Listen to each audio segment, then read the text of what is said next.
말씀을 시작하며 어떤 한 청년의 이야기를 나누고 시작하고 싶습니다. 이 청년은 우리나라 청년이 아니라 미국에 살고 있는 청년이에요. 이 청년이 20살이 되었을 때 우연히 복권을 하나 구매하게 되는데요. 그 복권은 메가 밀리언스라는 복권이에요. 여러분, 우리나라 복권의 당첨 확률을 아십니까? 814만 분의 1 확률로 우리나라 복권이 당첨된다고 해요. 그런데 이 메가 밀리언스라는 복권은요, 그보다 약 40배가 더 어려운 복권이에요. 무려 3억 260만 분의 1 확률을 가지고 있습니다. 근데 이 청년이요, 이 20살에 처음 산 그 복권이 당첨이 됐어요. 그 기적의 주인공이 된 것이죠. 당첨금은 자그마치 4억 5천만 달러. 우리나라 돈으로 환산하면 지금 현재 환율로 약 6,500억 원입니다. 세금을 모두 제외해도요, 실제로 수령한 실수령액이 약 3,500억 원에 달한다고 해요. 20살 청년이 막 20살이 되어서 사회로 나아가는데 그 손에 무려 한 국가의 예산에 버금가는 그러한 돈이 쥐어지게 된 것이죠. 그는 이 돈으로 부모님께 호화 저택을 사드리고 자신이 어렸을 때부터 갖고 싶었던 그 드림카, 슈퍼카드를 구매했대요. 처음 인터뷰에 등장해서는 평범하게 직장 생활을 계속할 것입니다 라고 말했지만 그 청년은 얼마 가지 못해 일을 그만뒀어요. 그리고 전용기를 구입해서 각 세계를 돌아다니면서 세계 여행을 하고 자기가 좋아하는 스포츠들을 보러 다니고 수많은 연예인들을 만나면서 그런 호화로운 생활을 즐겼다고 합니다. 그렇다면 지금 그 청년은 어떻게 되었을까요, 여러분? 우리는 종종 복권 당첨자들이 돈을 흥청망청 사용해서 결국 불행해졌다라는 이야기를 교훈처럼 듣곤 하죠. 하지만 이 청년은 지금도 여전히 부자로 떵떵거리면서 살고 있습니다. 1년에 발생하는 은행 이자만요, 자그마치 100억 원이래요. 아무리 돈을 써도 현금이 줄어들지 않는 거죠. 여러분, 이 이야기가 어떻게 들리십니까? 솔직히 부러운 마음이 조금 드시죠? 저도 진짜 3,500억 원까지는 아니라도 한 100억 원 그 은행 이자 정도만 한 대 있으면 조금 이 사역을 좀 편하게 하지 않을까라는 생각을 잠시 하게 되는데요. 왜 여러분 우리가 이런 이야기에 반응하게 될까요? 그것은 오늘날 우리가 살아가는 이 세상이 풍요와 소유를 행복의 절대적인 기준으로 삼고 있기 때문입니다. 우리의 주된 관심사 중 하나인 돈, 즉 재물은요, 마치 알라딘의 요술 램프처럼 우리 삶의 모든 문제들을 해결해 줄 수 있는 강력한 힘처럼 보입니다.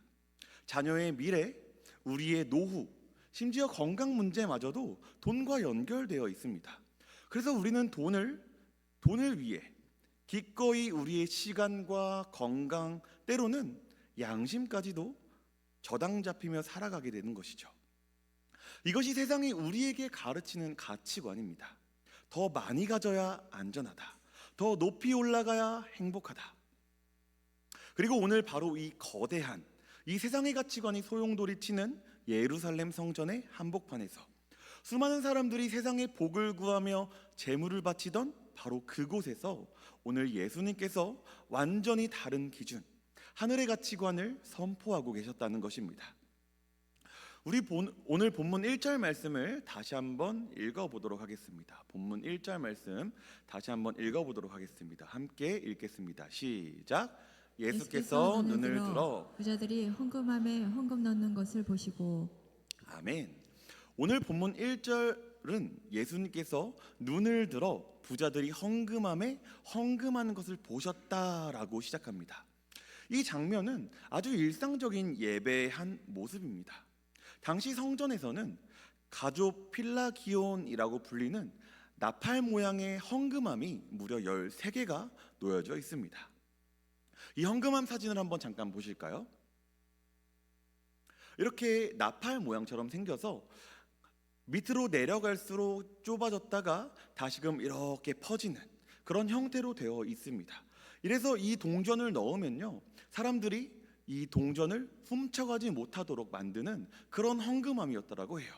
그런데 문제는 무엇인가 하면 이 헌금함을 딱 보시니까 소리가 쨍그랑 잘 나게 생겼죠. 이 동전을 넣으면요, 쨍그랑하는 소리가 났는데 이 소리가 꽤나 크게 울려 퍼졌다고 해요. 그래서 그 소리는 마치 헌금을 드리는 사람의 신앙과 정성을 드러내는 것 같았다라는 것이었죠. 부자들은 많은 사람들이 보는 앞에서 아마도 요란한 소리가 나도록 많은 양의 금화와 은화를 헌금함에 드렸을 것입니다. 그것은 그들의 신앙적 자부심이자 동시에 자신의 부와 사회적 지위를 드러내는 행위였습니다.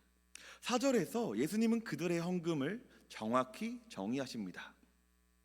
저들은 그 풍족한 중에서 헌금을 넣었거니와. 여러분, 풍족한 중에서라는 말은요, 그들의 삶에 아무런 영향을 주지 않는, 즉 쓰고 남은 얼마를 드렸다는 뜻입니다. 마치 우리가 옷장을 정리하다가요, 이제 이거는 안 입으니까 버리기는 아깝고 기부나 할까라고 내놓는 헌옷과 같다라는 거예요. 나에게는 더 이상 필요 없는 것, 없어도 전혀 아쉽지 않은 것을 드리는 것입니다. 앞서 말씀드린 이 3,500억 원을 가진 이 청년이 100억 원을 기부하는 것과 같은 것이죠. 액수 자체는 어마어마하지만 사실 그 청년에게 100억이란 그냥 1년 동안 통장에 돈을 넣어놨을 때 발생하는 이자에 불과한 것입니다. 그의 삶은 조금도 흔들리지 않습니다. 오늘 부자들이 드린 헌신은 그런 종류의 것이었다라는 거예요. 그들의 헌금의 액수는 화려했지만 거기에는 희생이 없었고 절박함이 없었으며 하나님을 향한 전적인 의탁이 없었습니다. 그들은 헌금을 드린 후에도 여전히 자신이 쌓아둔 재물을 의지하며 삶을 살아갈 수 있었습니다. 그들의 헌금은 자신의 풍요와 경건함을 증명하는 행위였지 자신의 생명을 드리는 행위는 아니었다라는 거예요. 이것이 바로 세상이 가르치는 합리적이고 현명한 방식의 헌신입니다. 내 삶에 지장을 주지 않는 선에서 적당히. 바로 그때 예수님의 시선이 어느 한 사람에게 고정되기 시작합니다. 2절입니다. 우리 2절 말씀도 함께 읽어보도록 하겠습니다. 시작. 또 어떤 가난한 과부가 두 랩돈 넣는 것을 보시고. 아멘. 한 가난한 과부가 등장합니다. 성경에서 과부는 사회적, 경제적으로 가장 무력하고 보호받아야 할 존재의 대명사입니다. 남편 없이 홀로 생계를 꾸려가야 하는 그 여성은 당시 그 사회 가운데에서 극심한 가난과 외로움에 노출될 수밖에 없었어요. 그런 그녀가 헌금함 앞으로 나아옵니다. 그녀는 아마 부자들의 요란한 소리 앞에 사람들의 눈길을 피해 조용히 다가왔을 것입니다. 어쩌면 남루한 옷차림 때문에 성전 경비병의 제지를 받았을지도 몰라요. 그리고 그녀는 조용히 주머니 속에서 작은 동전 2개를 꺼내어 헌금함에 넣었습니다. 그것은 바로 2랩돈이었습니다. 여러분, 랩돈은 당시 유통되던 화폐 중 가장 작은 단위의 동전이었어요. 마가복음은 이 2랩돈이 한 고드란트의 가치가 있다라고 설명을 하는데, 이것은 보통 노동자의 하루 품삯이었던 1데나리온의 약 128분의 1에 불과한 그야말로 푼돈이었습니다. 오늘날 가치로 굳이 환산하자면 1,000원짜리 한 장 정도 되는 돈입니다. 아마 그 돈으로는 시장에서 밀가루 한 줌조차도 사기 어려웠을 것입니다. 자, 이 두 광경을 지켜보던 제자들의 마음은 어땠을까요? 그들 역시 세상의 가치관에 익숙한 사람들이었습니다. 그들은 당연히 부자의 헌금을 보며 와, 저분은 하나님께 복 받았구나, 그래도 저렇게 많이 드리다니 라고 생각했을 것입니다. 그리고 과부의 2랩돈은 아마 제자들의 눈에 보이지도 않았을 거예요. 너무나 작고 초라했기 때문이죠. 그런데 그 순간 예수님께서 제자들을 불러 모으시고 이 세상의 모든 가치관을 뒤집어 놓는 충격적인 선언을 하시는 거예요. 우리 3절 말씀도 함께 읽겠습니다. 시작. 이르시되 내가 참으로 너희에게 말하노니 이 가난한 과부가 다른 모든 사람보다 많이 넣었도다. 아멘. 이것은 세상의 수학으로는 도무지 이해할 수 없는 계산입니다. 예수님께서는 그 이유를 4절 하반절에서 명확히 설명하고 계십니다. 이 과부는 그 가난한 중에서 자기가 가지고 있는 생활비 전부를 넣었느니라 하시니라. 오늘 부자들은 일부를 드렸지만 과부는 전부를 드렸습니다. 헬라어 원문은 그가 생활비 전부, 즉 자신의 생명 유지에 필요한 것, 그 자체를 드렸다고 기록하고 있어요. 그녀에게 이 두 렙돈은 오늘 하루 혹은 내일의 생명이었습니다. 그녀가 두 렙돈을 헌금하는 그 순간 그녀는 문자 그대로 빈손이 되었다는 것이죠. 이제 그녀가 의지할 것은 아무것도 남아있지 않았습니다. 오직 그녀의 생명을 책임져 줄 하나님 한 분 외에는 말이죠. 이것은 오늘 이 말씀은 단지 헌금을 많이 하라는 교훈이나 가난한 자의 헌금이 더 귀하다는 감상적인 이야기가 아닙니다. 예수님은 지금 제자들 앞에서, 그리고 오늘 우리 앞에서 하나님 나라의 가치관이 세상의 가치관과 어떻게 정반대인지를 선포하고 계신 것입니다. 왜 예수님께서는 이 과부의 헌금을 가장 귀하다고, 가장 크다고 칭찬하셨을까요? 오늘 예수님께서 보신 것은 헌금함에 들어간 액수가 아니었기 때문입니다. 헌금함에 돈을 넣고 돌아선 그 사람의 남은 것을 보셨다는 것이죠. 부자들은 여전히 많은 것을 남겨두고 그것을 의지했지만 오늘 과부는 아무것도 남기지 않고 오직 하나님만 의지했습니다. 그러므로 예수님의 칭찬은 얼마나 많이 드렸는가가 아니라 얼마나 온전히 의지했는가에 대한 칭찬이라는 것이죠. 여러분, 세상은 더 많이 가진 자, 더 많이 쌓아둔 자를 칭찬하지만 하나님은 더 많이 의지하는 자, 자신의 전부를 맡겨드리는 자를 귀하게 여기신다는 사실을 믿으시기를 바랍니다. 오늘 이것이 바로 하나님 나라의 경제 원리입니다. 세상의 경제학은 소유와 축적을 힘의 원천으로 봅니다. 더 많이 쌓아두어야 안전하다라고 가르칩니다. 그러나 하나님 나라의 경제학은 드림과 비움을 통해 역사하는 것이죠. 여러분, 오병이어의 기적을 아실 것입니다. 한 아이가 자신의 전부였던 보잘것없는 도시락, 물고기 2마리와 보리떡 5개를 내어드렸을 때 그 비어있는 작은 손을 통해 5,000명을 먹이시고도 12광주리가 남는 하나님의 놀라운 풍요가 임했습니다. 엘리야 시대 사르밧 과부의 이야기를 여러분 기억하십니까? 마지막 남은 한 움큼의 가루와 조금의 기름을 가지고 하나님의 사람에게 먼저 음식을 만들어 내어드렸을 때 가뭄이 끝날 때까지 그 통의 가루와 병의 기름이 마르지 않는 놀라운 하나님의 기적이 임하게 되는 것이죠. 오늘 과부의 2렙돈의 헌금은 헌금함 속으로 사라진 것이 아닙니다. 그것은 가장 안전한 하나님의 손에 맡겨진 것이죠.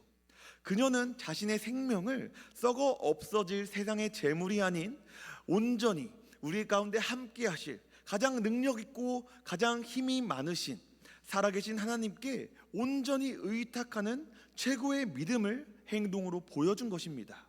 부자들은 여전히 땅의 것을 의지했지만 과부는 하늘의 하나님을 의지하는 것입니다. 이것이 바로 오늘 예수님께서 제자들에게 그리고 오늘 우리에게 보여주기 원하셨던 진짜 신앙의 모습이라는 것입니다. 여러분, 오늘 이 말씀은 오늘 이 자리 가운데 나온 저와 여러분의 마음을 비추는 거울이 됩니다. 여러분, 우리는 하나님 앞에 부자의 마음으로 서 있습니까? 아니면 가난한 과부의 마음으로 서 있습니까?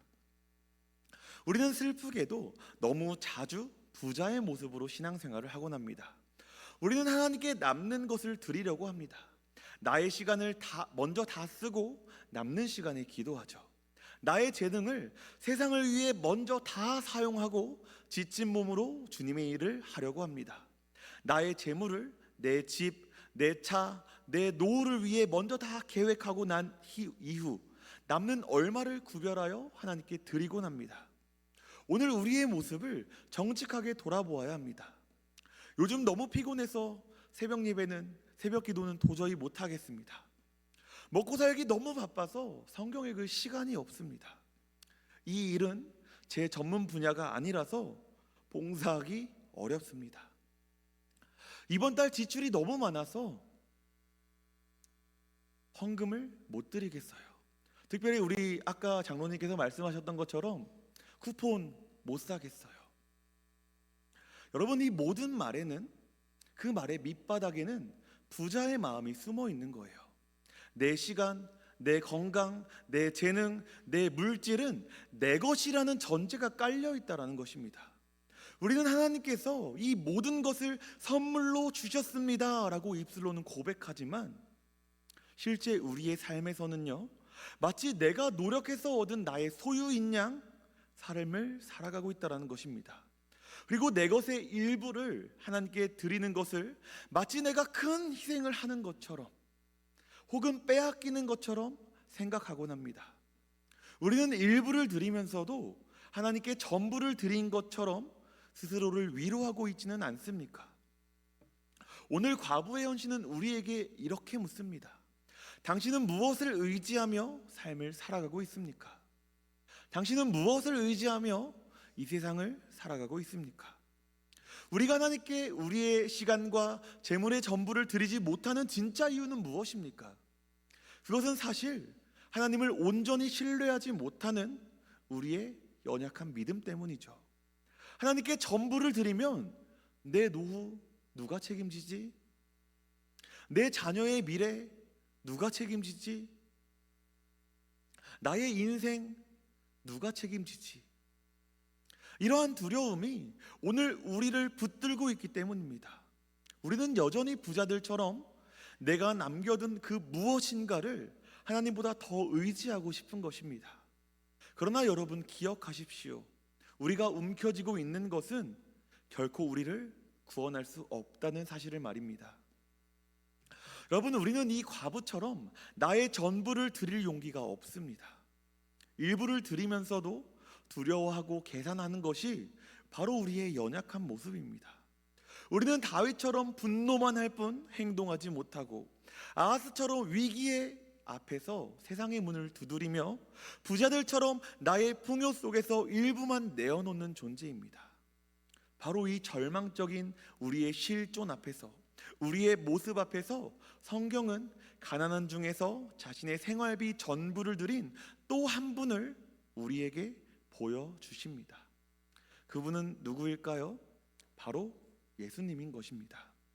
여러분, 예수님은 처음부터 가난한 분은 아니셨어요. 그분은 온 우주를 다스리시는 왕이시며 모든 것을 다 가지신 부요하신 하나님이셨습니다. 고린도후서 8장 9절은 이렇게 말합니다. 함께 읽어볼까요? 시작.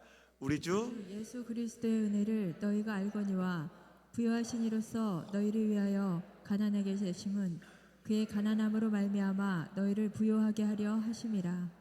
아멘. 그분은 자신이 가진 모든 권세와 영광, 하늘의 보좌를 다 버리시고 이 낮고 천한 땅에 인간이라는 가장 낮은 모습으로 오셨습니다. 말구유에 누이셨고 머리둘 곳이 없이 사셨으며 십자가 위에서는 입고 계시던 옷마저 빼앗기셨습니다. 그리고 이 땅에서 죄인들과 세리들, 창녀들과 병자들, 바로 우리처럼 가난한 자들의 친구가 되어주셨습니다. 그리고 마침내 과부가 아무도 주목하지 않는 두렙돈을 드렸던 것처럼 예수님께서는 십자가 위에서 당신의 생명 전부를 하나님께 내어드렸습니다. 과부가 드린 것이 그녀의 생활비 전부였다면 오늘 예수님께서 드리신 것은 자신의 영혼과 생명 그 자체였다는 사실을 기억하셨으면 좋겠습니다. 여러분, 예수님께서 왜 그렇게 하셨습니까? 바로 저와 여러분을 너무나도 사랑하셨기 때문입니다. 그분의 가난하게 되심으로 말미암아 우리를 영원히 부요하게 하시기 위함이었습니다. 그분의 전부를 내어주심으로 말미암아 우리에게 영원한 생명을 주시기 위함이었습니다. 말씀을 맺겠습니다. 사랑하는 성도 여러분, 우리는 자꾸만 내가 주님께 이만큼 헌신했어요, 내가 이만큼 드렸어요, 내가 주님 때문에 이만큼 손해봤어요 라고 생각합니다. 그러나 기억하십시오. 우리가 헌신한 것이 아닙니다. 예수님께서 우리를 위해 헌신하셨습니다. 우리가 주님께 드린 것이 아닙니다. 예수님께서 우리에게 생명을 주셨습니다. 여러분, 우리가 주님을 위해 죽는 것 아닙니다. 예수님께서 우리를 위해 죽으신 것입니다. 오늘 이 사실이 우리 마음 가운데 깊이 깨달아지기를 원합니다. 예수님께서 나를 위해 무슨 일을 하셨는지, 그분이 나에게 얼마짜리 사랑을 주셨는지 깨달을 때 우리는 비로소 빼앗기는 마음이 아니라 감사하는 마음으로 주님께 나아갈 수 있습니다. 우리의 드림은 더 이상 의무나 손해가 아니라 받은 사랑에 대한 기쁨의 응답이 될 것입니다. 새생명 축제를 준비하며 나아가는 오늘, 나를 위해 생명을 전부 아낌없이 내어주신 그 주님의 사랑을 기억하며 나는 그 넘치는 사랑을 보답하기 위해 무엇을 드릴 수 있을까를 고민하며 나아가는 저와 여러분들이 되시기를 주님의 이름으로 축복합니다.